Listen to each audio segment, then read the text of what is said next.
una herramienta sustancial para caminar sobre la base de políticas consecuentes con la migración. Y el tema también es el tema de la coherencia política alrededor de políticas migratorias que están muy desfasadas y que no son coherentes con las legislaciones migratorias en cada uno de los países. Yo creo que es un punto en el que debemos de prestar atención. Sabemos que México tiene un proyecto de reforma de la ley de migración y algunos de los países también ya de Centroamérica ya han encaminado algunas iniciativas que pretenden reformar sus legislaciones, pero también advertir en los componentes de política alrededor de la migración. Si la situación social, política, económica de los países no cambia, no va a cambiar la situación actual de la migración. Siguiente, por favor. Y en ese tema, las políticas públicas deben de humanizarse, debemos de pasar de lo legal a lo ético y colocar a la persona como el centro, ¿no? Y en eso la migración yo creo que tiene, o en aspectos migratorios hay grandes, hay mucha tela de donde cortar con toda esta situación que ya hemos abordado. Estamos también ante políticas que no están lidiando con las causas estructurales de la migración. Y ahí hay que poner un foco de atención porque nuestros países de origen no pueden seguir posibilitando procesos migratorios que a los que no están poniendo atención y en los que no están protegiendo a sus nacionales en el exterior. Hay que pasar de las estrategias coyunturales a las estrategias más estructurales, ¿no? Integrales, diría yo, alrededor de la migración. Y otra cosa que me parece muy particular es que las políticas también se construyen con presupuesto. Yo creo que hay que revisar la inversión en materia de políticas alrededor de la migración, pero que sean favorables a las personas migrantes, que pocos países advierten en eso. Tenemos leyes, tenemos componentes de política, programas de política, objetivos de política que no tienen ninguna inversión fiscal alrededor de eso. Y sobre esa base, ninguno de los países está invirtiendo en materia de derechos humanos de poblaciones migrantes. Y ahí hay que poner también atención.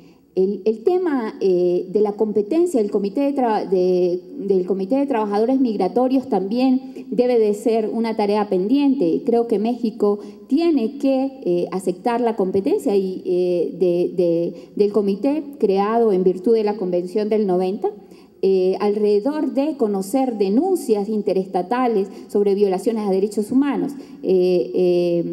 Los países de Centroamérica no han aceptado la competencia del comité aún. Y bueno, y el tema de los modelos de cooperación que deben de ser interinstitucional, que deben de ser de naturaleza creciente y donde también las organizaciones civiles, los propios migrantes tienen mucho que decir.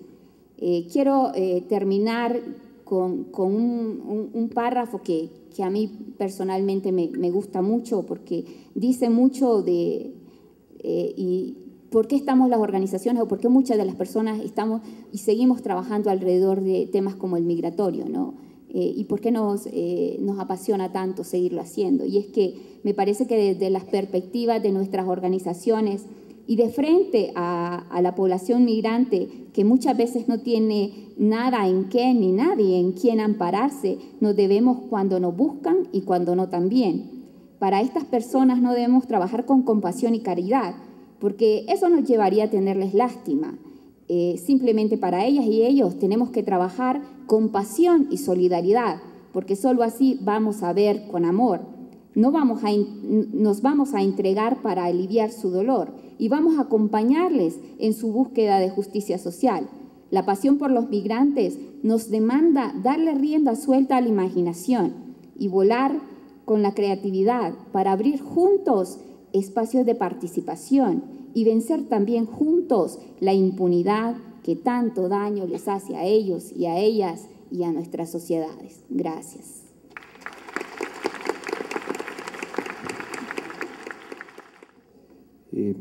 Para muchos de nosotros queda claro que ningún migrante indocumentado cuenta con garantía plena para transitar y llegar a su lugar de destino sin menoscabo de sus bienes y sin exposición de su integridad física a riesgos de muy distinta índole. Hoy hay un nuevo tipo de tráfico de personas, hay la trata, hay el secuestro y la muerte, que para mí representan el eslabón más reciente en el proceso delictivo que afecta particularmente a los migrantes indocumentados. Y a mí me parece que cuando nos quedamos con las explicaciones fáciles y prontas, desconocemos los procesos sociales que dan lugar a hechos como el que menciono. Es entonces cuando empiezo yo a buscar cuáles son esas participaciones sociales de algunos sectores en esas rutas que van permitiendo que las cosas lleguen a esos grados de deterioro sin negar la responsabilidad de las instituciones y quienes la representan. Yo encuentro de manera histórica que existe un nacionalismo que para fortalecer la identidad nacional enaltece determinadas virtudes locales y minusvalora las identidades nacionales vecinas.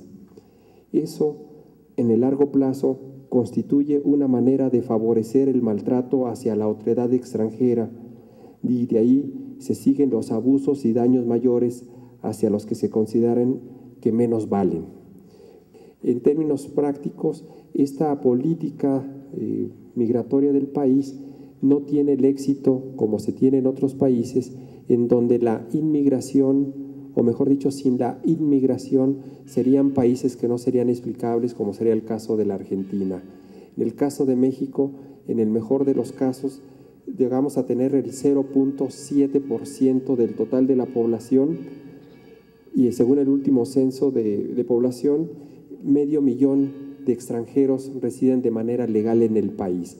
Es decir, estas políticas migratorias altamente selectivas no fructifican con los proyectos en su momento de vincularlos al progreso del país, y por otra parte, lo que sí tenemos nosotros es una amplia presencia de población indocumentada. Según las fuentes estadísticas oficiales, por la frontera sur de México se transitan al año poco más de 2 millones de cruces, que para algunos quizás pueda ser una cantidad menor frente a los poco más de 300 millones de cruces que ocurren en la frontera norte, ¿no? Pero si nosotros tomamos en cuenta que en Centroamérica viven poco más de 40 millones de personas, 2 millones de cruces tiene un significado importantísimo para todo tipo de relaciones. Es decir, desde otra lógica, las relaciones de México con Centroamérica no pasan por la economía, pasan por los vínculos sociales, culturales. Cuando se trata de inmigrantes ilegales que han escapado de su país de origen por motivos políticos, ideológicos o sectarios, llegan a representar verdaderos focos de infiltración cultural cuyo control escapa de las autoridades del país destino o de tránsito. La necesidad de encontrar formas de supervivencia lleva al ilegal a desempeñar cualquier tipo de actividad retribuible, ya sea legal o no. En el caso de la actividad legal, obviamente desplaza a la mano de obra del país de tránsito o de estancia permanente, en tanto que en el caso de las actividades ilícitas como el robo, la prostitución y los delitos contra la salud, causan graves daños a la ciudadanía del país al que arriban. Esto no lo dijo un agente de la migra de Estados Unidos, sino un empleado del Poder Judicial de México.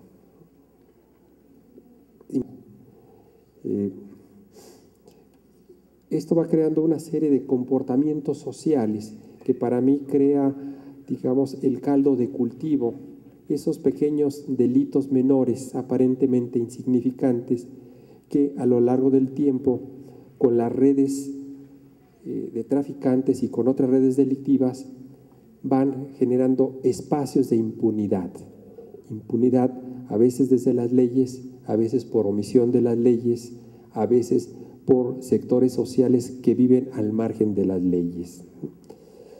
La minusvalía asignada a la otredad, la del indocumentado, es parte de una estructura que es más del ámbito de las instituciones que de los sujetos sociales que forman parte de la sociedad mexicana. De ahí la necesidad del cambio estructural a nivel de leyes y del imaginario cultural que dieron lugar a la ficción legal y social del extranjero vulnerable. No porque los veamos minusvalorados, valemos más. Eso ya ha quedado suficientemente demostrado. Ni son menos, ni somos más. Pero socialmente sí hemos caído en el equívoco de hacerlos más vulnerables, lo que ha permitido que emergieran sectores sociales que practicaran el abuso, que hicieran su modus vivendi del abuso del otro. Abusando del otro, han llegado a abusar de nosotros. Sin defender a los migrantes, no nos defendemos a nosotros, nuestro tejido social. Sin otredad, no tenemos referente, y sin ella, no somos. Seamos. Gracias.